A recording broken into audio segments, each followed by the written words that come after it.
want to give a moment of silence to the young man who lost his life in East Orange, Latrell Duncan, out of East Orange campus. He was a basketball star there, but before he was a big-time basketball star, he starred for the East Orange Little League Jaguars. And this kid was just an awesome soul and good young man. And it was just an honor to know you and play against you and have that type of competition. So I just want to let you know we love you, and prayers up to your family. We here in the studio. A lot of these offers don't be that real, so it's not committable. That feel like when everybody's getting their turn and it's not yours yet. What they call you? Godfather in New Jersey. You powerful know? Man. I ain't gonna brag, but that's what they said. I ain't say that. Some people think what I do is easy, but they wrong. I'ma keep it a buck with you. I'm a different breed.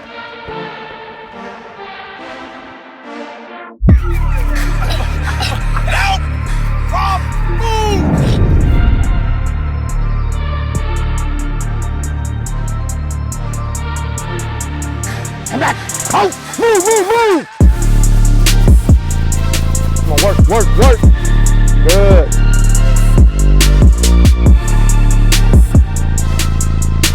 Stay true to yourself and what you wear. Keep it a buck. Yes, sir.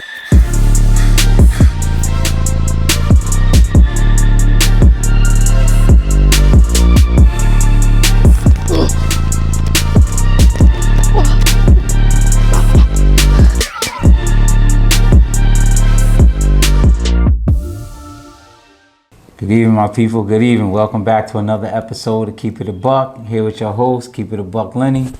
Big Body Nas. Big Body Nas was on the roll again, man. He exercised some demons. Got some schools out of his DM. You know what I'm saying? All seems good at the home front again. Yeah, I think we should be good now. All right, so we're gonna start it off with this public school thing, and we're gonna talk about his DM. We're gonna work all through it, man. All right, so Shabazz took a loss to Immaculate over the weekend. Shout out to Newark Eastside.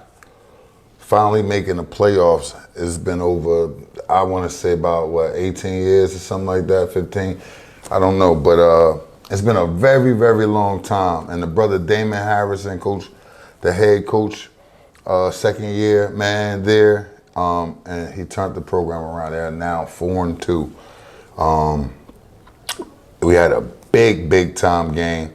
First off, I'm gonna get into some other games. East Orange took a loss to Passaic County Tech. Passaic County Tech is really on the roll right now, man. Hillside was over Delaware Valley, 35-14. West Orange had a close win, 13-6. And the big showdown of all showdowns happened Saturday. Bunch of rules and regulations had to happen for that game to even go down. They said the students from, it was Westside versus Weekway. That's an inner city rival for those who don't know. So if you wasn't a student of either one of those schools, you couldn't even attend the game. That was how it was on my way too. They had Queen Latifah in the building, so it was a huge battle. She went to one of those schools? She went to, Queen Latifah went to Irvington, I believe. Yeah, I think so, Irvington, I believe. Or mom, so I don't know. I think it was Irvington. Yeah, Irvington. Can't mess that up. But she showed love to Newark, too as well. But she was definitely at the game. Weekway, undefeated. West Side, undefeated. And Weekway was looking like the biggest dogs of all dogs, man. Shout out to the Weekway Indians. Coach Logue, Logan doing his thing, man. Brian Logan, if you don't know, and he had them boys ready to play. They just was more physical. You can see the difference. You can see the difference of the staffs too. Shout out to Westside. They got a young coaching staff where they growing. That young man is doing something tremendous. Keep up the great work, coach. But you can tell the difference that Brian Logan brings with the experience. I've been doing this for years. I've been doing this since you was like a little pup. And he had his guys ready to play. One thing he going to do is get his troops ready to play. And Weekway got some dogs over there, man. That kid. Number 6. Who is that? Number 6 is Marset. I can't pronounce his first name. Asim, I believe. Asim Marset. They got the kid too. I want to say I forgot his name, but 24. He's like the young Barry Sanders. They got a freshman quarterback there that's putting it down. Their defense is stellar. Shout out to my guy C.L.T.A, man. C.L.T.A is out there doing this thing. And then my man Juju is actually out there too, number 22, defensive back, young boy playing early, made a transition from quarterback to defensive back there. And they just choked the life out of Westside, man. I'm looking to see big things for Weekway, man. I want to see if they can continue that type of hunger throughout the playoffs. You know what I'm saying? Because one thing, there's no knock on it, but I hate when we dominate everything and then we get to the playoffs and we let them little scrummy little town teams just come knock us out. And I can't see this Weekway team going out like that because they too physical, too talented of a squad and have a tremendous coaching staff. So shout out to the Weekway Indians. So is Weekway in the same classification as like a West Orange and Irvington? I wish so. I'm glad you said that because I was going to let that pass. And this is what I want to see. The way Weekway look, I want to see Weekway play like a Irvington, East Orange, you know.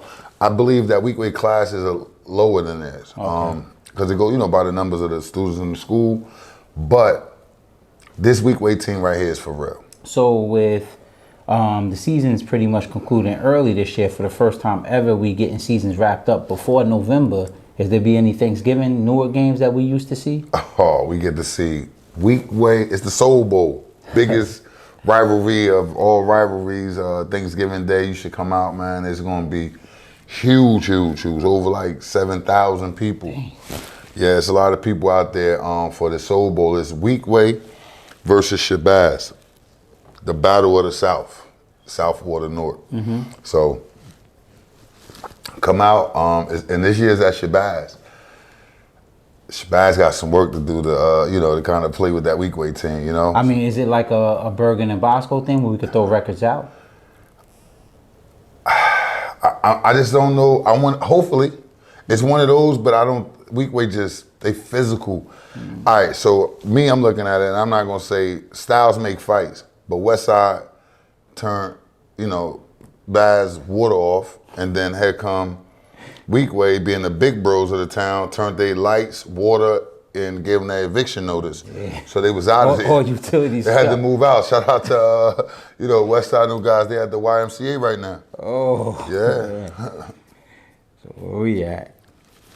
We done with that's the public school. So now we going into the recap. All right, so we go into the recap. You know what I'm saying? As we know, Big Body Nas does his predictions every week. This week you did something different. You called me to task. I know I don't really like to do those predictions, so we're going to touch on the one prediction I did make. So we're going to start it off with Pope John versus DePaul.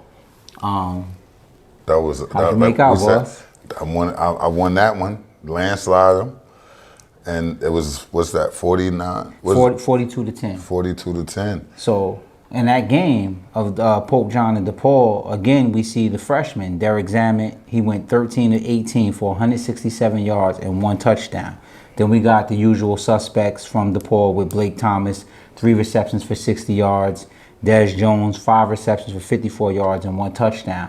Dez is a person that we don't talk about enough when we talk about that 2025 class. And I think for myself, pardon me, man, forgive me, Dez. I forget him a lot because he didn't play freshman ball. So he kind of like an older statesman. Like him and Nolan kind of got that rap. Like if you think about the freshman All-American game representing New Jersey, we never thought to even mention those two because they was like on varsity, so we forgot them because for once, all of the tough freshman kids usually stayed down other than your son, Nolan, and Dez, so Dez just keeps going about handling his business. I just feel like that DePaul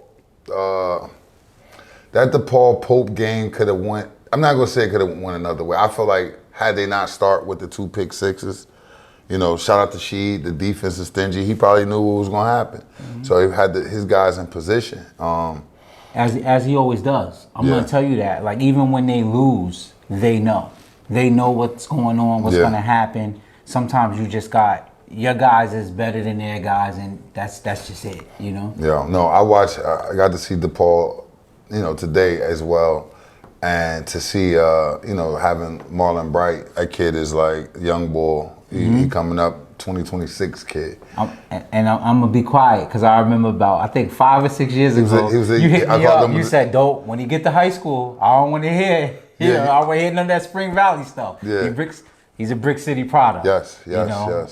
Straight up raised and came through y'all system, and we see him coming into his own. About 6'4", 6'5" now, right? Yeah. Yeah, the biggest of all the brothers, man. He started as a little yummy. We called him that, as a young, undeveloped, man right there. And then now, he's just a bully right now. So salute to him, man. Marlon Bright, continue doing what you're doing. Nice. So now we go on to Del Barton and Hudson Catholic. What'd you have on that? I had Del Barton. I thought it was going to be a tight game. And it was. 21-14. 21-14. Del Barton pulled it out. I want to see they match up this week, and then I could. We'll get to that. So the 21-14 with Del Barton, the running back, Ryan Tedford, again, 29 carries, 224 yards. And Del Barton really needed him because Del Barton in this game only passed for 10 yards, bro. But nobody don't give Hudson Catholic enough props, man. Hudson is like, they're here. You know what I'm saying? They're here. They just need a few more pieces to go with what they have. Obviously, it shows that Chris Johnson and Coach Z and the guys and the staff is actually putting it together. They just probably missing those extra pieces to get them over the hump. So continue what you're doing, Coach. Yeah, good inspirational talk for them. I don't really have it, but I don't. You got to get there, man. No moral victories. I mean, we'll get there. When you get there, you get there. I acknowledge you when you get there, man. I'm going to talk about that. Like halfway getting it done, right? You experienced something like that this week, right? Yeah. We're going to save for later. Like I don't celebrate that. You don't get paid at halftime. That's right. You got to finish the show, bro. Okay. All right. So for Hudson, I think the biggest difference was that Del Barton was able to shut their run game down. We hear a lot about the kid, Jacob Rodriguez. They held him to 23 yards rushing on 14 carries. The linebackers. So that, and again, you've talked about them, and that was huge, right? Yeah. But Hudson Catholic, if they could have got him going, because their quarterback came to play, he was 22 or 27 for 205 yards. You get what I'm saying? If Rodriguez could have been his usual self, they win that game because they only lost 21. By 7. Yeah. And they won. They was leading a great portion of that game. It got away from them, I just think that was huge that they was able to shut him down in this game. If you could stop the running game, like making teams one-dimensional and up north, because in Cali they throw that thing around like, Yeah, that's crazy, Yeah, the way they throw it. But up north, it gives you a great chance to win. So moving right along. So far, you 2-0. What'd you have for Don Bosco Seton Hall Prep? I had him. I had Bosco beating them by a landslide. I don't really know what the score was. It ended up 35-21. However, Seton Hall Prep came back to make a game of it because it did look landslide-ish. Yeah. Kind of, in the wee hours of that game. I definitely had that, Talk about, I didn't really get a chance to see that game. You got any stats on that? Yeah, man. Your boy Liam Lundigan, did I say it right?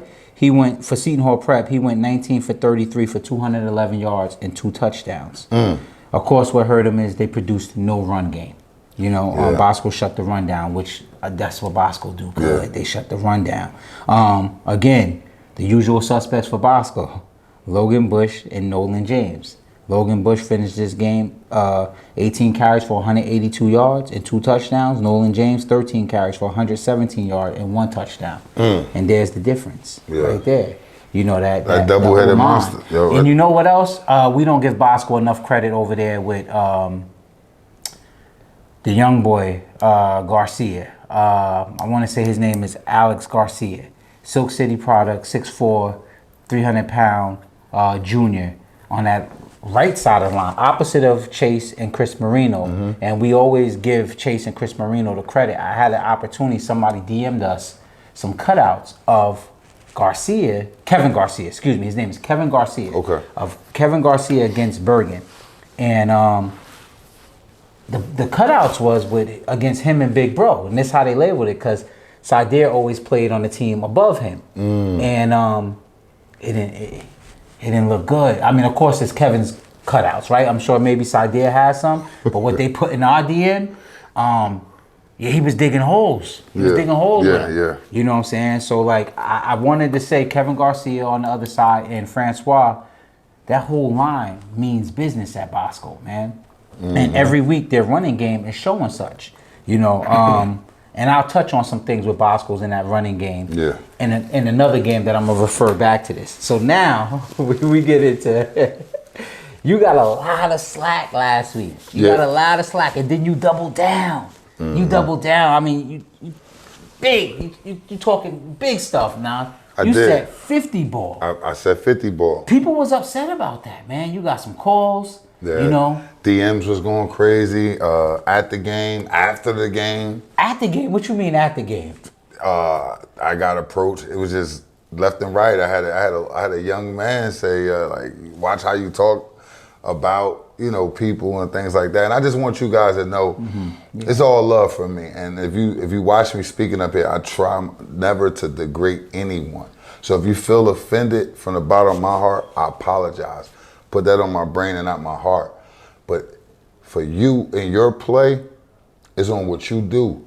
You one that control your own destiny. So if you ball out, guess what I'm gonna do? I'm gonna give you your props. If you doodle in the bed, I'm gonna tell you to change your sheets. There you go. And there it is. You got to take the good with the bad, man. And but shout out to Paramus Catholic, man. I'm gonna be 100 with you. You was nervous. I was shaking. I was like, whoa, I'm looking crazy right now. But I feel like this: when you playing a caliber of St. Peter's and you're banging out, stop worrying about what I said, right? Because you're yelling at the whole time. Going into halftime, 50 ball. Ain't nobody doing no 50 ball on us. Ain't nobody doing this. You going into halftime like the game is already over. Yeah, you don't get paid at halftime. That's a lesson. You know, and they were actually in the game. They actually were playing with them. They was going downhill with the quarterback. Shout out to the quarterback. Number 7 was Kayvon Harper. He went bananas. You know what I'm saying? He did his thing. Now they couldn't stop nobody. You know, there's like a. So let me get into those stats. Because it had like a net with like trying to catch water. You know what I'm saying? It's like a basketball net trying to catch a gallon of water in this. Go ahead though, so man. Coach Champ, 13 to 18, 217 he yards like a passing, pro, man. 4 touchdowns total. Coach Champ, 3 rushing. You said 3 rushing touchdowns? 4 total, 3 rushing. Oh shoot. Okay, now Kayvon Harper from Paramus Catholic, 7 of 13, 145 yards passing, 1 TD passing, 188 yards rushing. Yeah, man. But Prep can't. They got to stop people. They're not stopping nobody with a good running back or a skilled dude. That kid that's playing at a PC, I could see him like at a Air Force, a Navy, somewhere with a big kid. The quarterback that was running like the number 7. Yeah. Okay. I could see him like that. Tap in. That dual threat. Tap in. That dual threat. The military. Most importantly, your grades. You gotta have the grades to go there. Yeah. You know. And then your boy Speedy came to the party again. 15 carries, 149 yards. I mean, anytime you get the ball out that many times, he's gonna have numbers like that. But there must have been a lot of possessions because Isaiah Giles, 16 carries, 108 yards, and a touchdown. So it was like, everybody was partying on both sides out here the first half. Second half, as you say, the eviction notice came out, utilities cut off. It's like, I must have been at halftime again and at the tailgate. Shout out to the tailgate, the Prep fam, you know. I come back from the tailgate, I look up, I'm like, what is going on here? What? So being honest with you, and there's no knock on anybody, Prep could have put at least 80 points up on that day. That was crazy. They took the foot off it was a freshman that came in and ended up scoring too. You know, well, that score was 70 to 41. I don't know when's the last time we saw 70 in North Jersey. I think St. Joe's came close earlier in the year, but that was like 60 something. These guys put up 70, and you telling me they took their feet off the pedal? Yeah, they did. Shout out, and listen, and you already know how I go back and forth with O'Flaherty on here. I just want to say shout out to O'Flaherty. You've been dropping numbers. You've been dropping points. Whether we don't like how it's being scored or whatever, but it's being scored. You know what I'm saying? Now they have to stop somebody. They want to be Bergen. You got to stop people. Oh, you absolutely gonna have to stop somebody. And we will get into that when we start doing predictions. All right, moving right along. So, again, at this point, you 4-0, right, on predictions. I'm 4-0. You got to come to that other. Yeah, I'm coming. Here we go. You know, and I did give a disclaimer. I spoke to a Bergen Catholic parent who told me to get on you. Bergen is be going crazy with that guy. But I let him know. I said, listen, Nas, initially, he wanted to pick Bergen. The only reason why he chose Joe's is because he had to oppose me. When I chose Joe's, you said, okay. When I chose Bergen, you said, okay. Right, then I go with Joe's. So you would have been 5-0, but again, like we told PC, you don't get paid at halftime. You stick to it. I can't get paid. You got the blemish. Bergen Catholic wins that game 31-21. The young boy, Dominic Campanelli, again, continues to grow up in front of us. 12 of 18, 167 yards passing, 3 TDs. However, the flip side. DJ Samuels, very disrespectful. You know, he's disrespectful. Like he's blatantly letting you know. He said something about, yeah, forget your 3-headed monster. No, he didn't call it a monster. What did he call it? He called it a snake. He said snake, puppet, whatever it is. And he said we got this one right here, where this kid had 33 carries in the game. 33. So let's get into that. Again, Dominic Campanelli. The quarterback, 12 of 18, 167 yards passing, 3 TDs. Flip side, because we highlighted the quarterback competition. Flip side, Joey Gaston, 9 of 20, 248 yards, 2 TDs, 3 INTs is the big part of that. Now, what I want to do right now, I want to take the time and I want to say that I gained so much respect for Joey Gaston in that loss. Why? Because he did what a leader's supposed to do. He jumped on social media. He said, no excuses. I have to play better. 3 interceptions is unacceptable, you know? And he took that and he put that on him. And I think that when you're trying to be the guy, you have to let your guys know you got their back. You got to do that. And he had 248-yard passing. To be honest with you, he finally had that game where he looked like a sophomore. You get what I'm saying? Yeah. It had to come. And as I predicted going into this game, it's like everything I said was right and exact. And like you, I took a lot of slack. You know, and it was crazy that I took that slack because, you know, I've done nothing but show love to the young boys over there, to the coaching staff, to Gibbs and different things like that. But when it ain't going their way, they flip on you like that, man. And exactly what I said. I said they haven't showed their ability to play 4 quarters. They played 2. Their 2 was the 3rd and the 4th quarter. They went into the half down 31-14, I believe. The game ends 31-7. So again, you haven't played 31-21. 31-21, excuse me. So they scored. They won the second half 7-0. Yeah. You get what I'm saying? You haven't showed the ability to play 4 quarters. You mad at me? The proof is in the pudding. Okay. Another thing now we talked about. The leadership there, the senior leadership on the Bergen defense. DJ, Saidir, and then I said my favorite player is the blue-collar player, Malachi Mercer. Look at how the game ends with a Malachi Mercer interception. But I also want to go back to those 25 kids who Campanelli happens to be a part of it. Obviously, we know about Foster. Let's just get right into it. So for the 25s on Bergen Catholic, who came to play? Naeem Parrish, 2 interceptions, a sick one-handed pick on the sideline, one-handed. We asked where was Logan. I know he's not a 25 kid. Logan makes his presence felt very early in the game. First play of the game, well, first possession, right across the middle, 30-yard slant. You know what I'm saying? Tackled by, Makai Jones. Okay. Then we come out of that, and then it's the 25 show.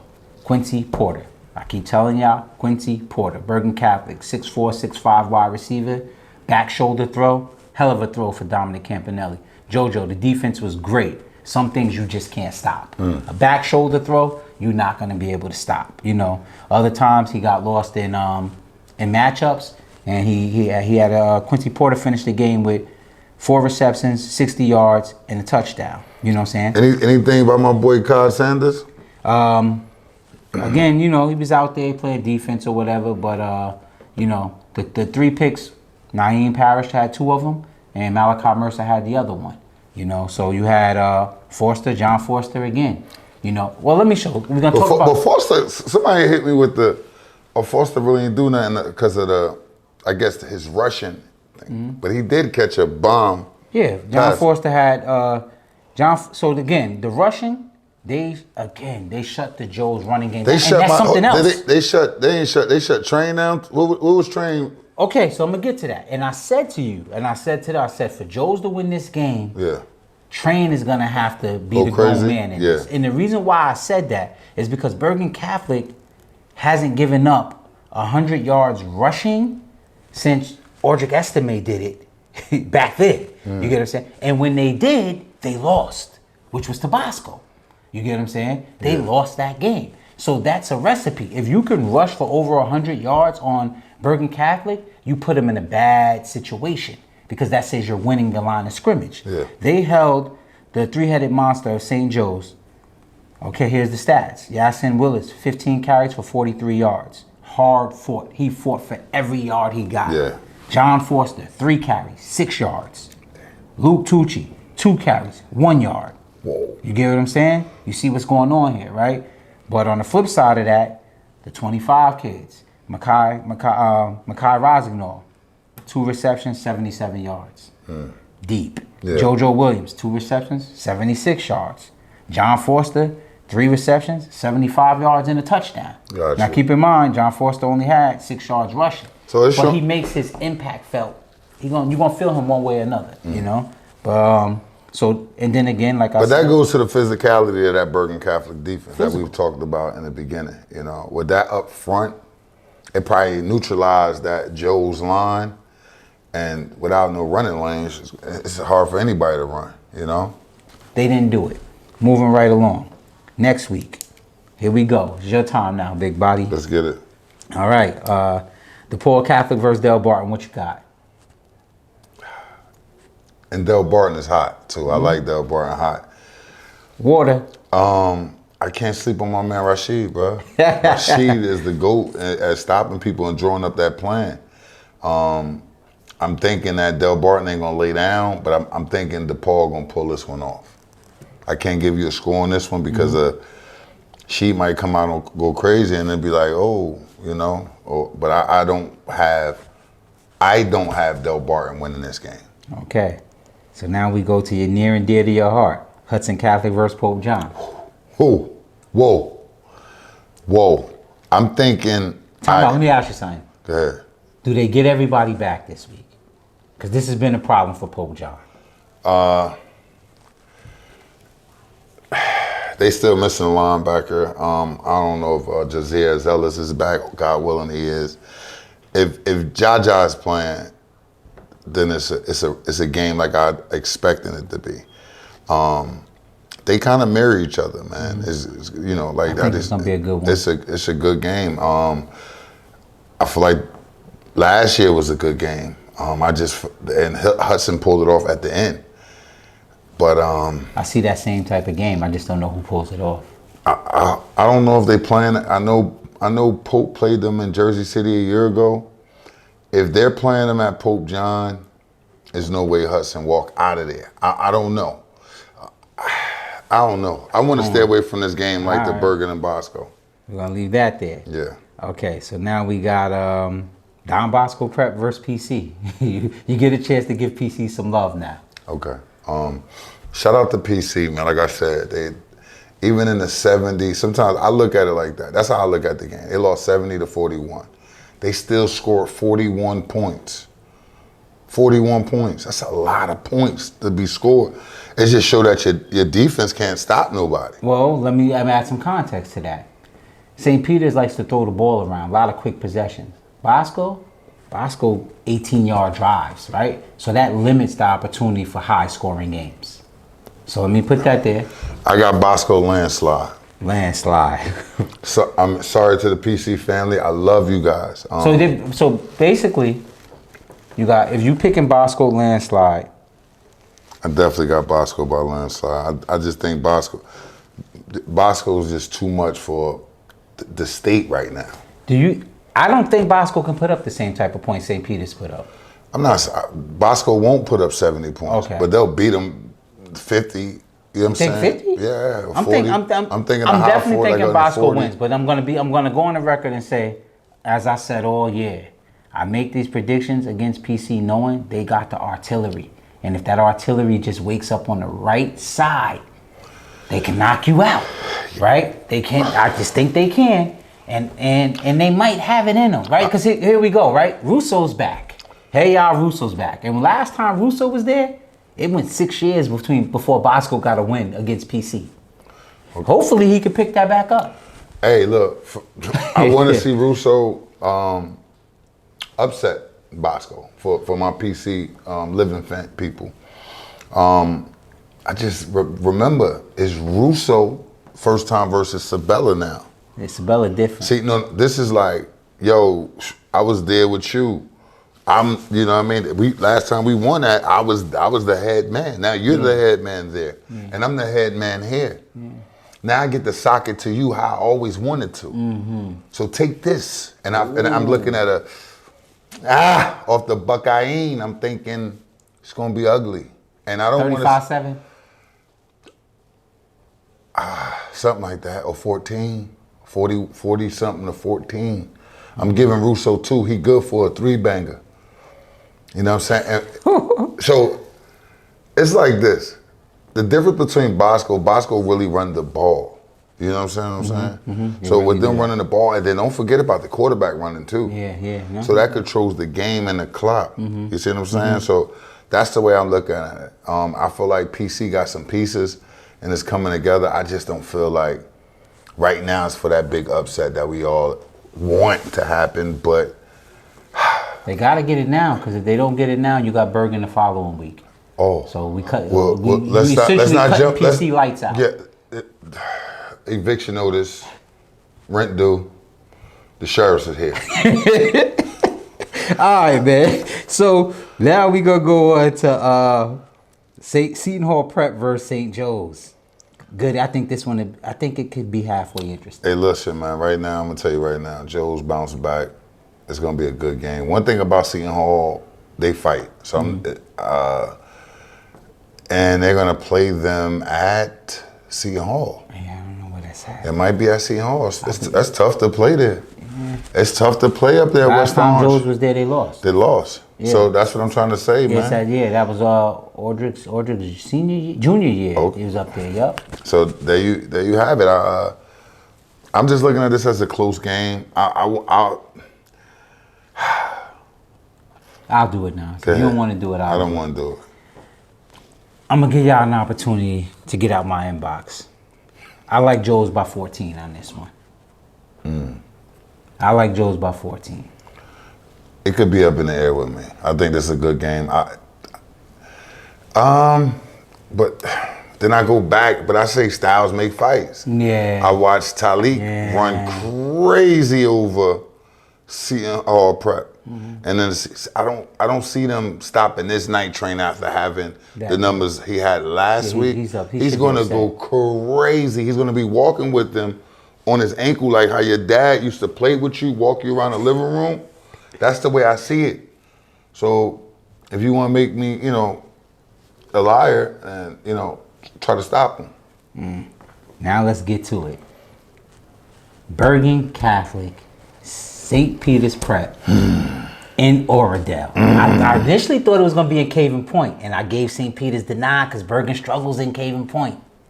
But it's in Oradell, the Jumbotron. St. Peter's get busy in Oradell. Real rap. You got to look at that.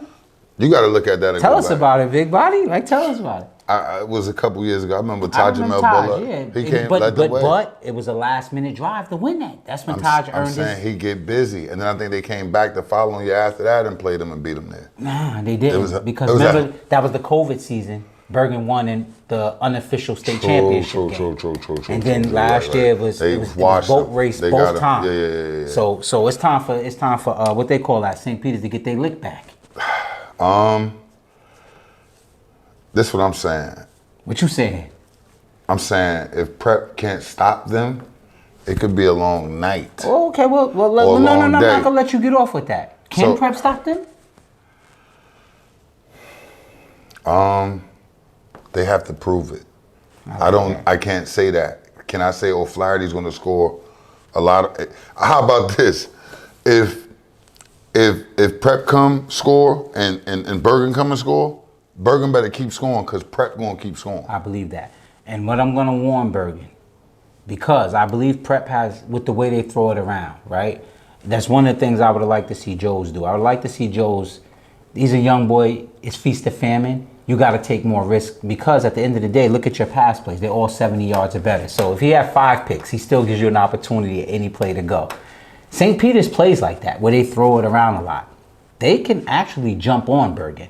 And if they jump on Bergen and get up 2 scores, the lights is going to start flickering. That bill is almost due. Yeah. Because Bergen offense ain't geared to play from behind, right? But I just don't know if St. Peter's, I ain't seen them tackle all year, right? But here's the thing I also want to say. Because St. Peter's throws it around a lot, it actually gives them an opportunity to sneak Speedy or Giles in there to break that 100-yard mark. And if one of those running backs break that 100-yard mark and Chant don't turn into a GOAT, if he stay who he is, we could see the... Would you call that an upset? Nah, by far. Heck no. I'm looking at guys like DJ Samuels. He's a nasty type of defender. He's from our era, yo. Somebody just dropped him in this era. He's like from our era. All right, so then I want the Sadirs, the Texas guys, and it's a kid on Bergen too, Nair. Nair is yo, shout out to Nair, man. He's just blowing up right now. Brick City kid, doing his thing. Shout out to Jesse, man. He played with him on a 12U team. First year ever playing football, 1 year, make the jump to Bergen, and then to see him doing what he's doing now is like, I'm so super proud of you, man. But on that saying, I want to see how he cover against kids like what's the kid name, London Robinson. Mm-hmm. You know, he's a dog. He gives you that motor. And not a knock on London. Hopefully you prove it. But he's not a DJ. You know what I'm saying? Mm-hmm. DJ's like a father. Mm-hmm. Like he's your grandfather's father, right? Man. There you go, a man's man. And to see that, I'm ready to see that. Then I want to see another kid I want to see come out and just go crazy right now. And that's my boy Blackjack. I want to see Blackjack come to the party and turn somebody's faucet off. That's what I want to see. And then you got kids like Kai. So it's gonna go back and forth. I'm like a kid in the candy store right now because there's so many good ballers. Obviously, I want to see Amari. He has to make a statement. This has to be a statement day against a powerhouse like Bergen Catholic. You got Quincy Porter, 25 kid, 6'4" wide receiver on the side. You got Logan Casey over there. And I just hit my man Envy on the thing. I said, see you this week. Yeah. See you this week. Because and before you said, also they took that personal as well. Like, where's Logan Casey? Mm-hmm. Right? And right now with a kid like Logan Casey, with his speed and his ability, you never know what's about to happen. Mm-hmm. So I'm looking forward to that as well. I want to see how that play out this week. But I'm a live and die with the PREP. Prep.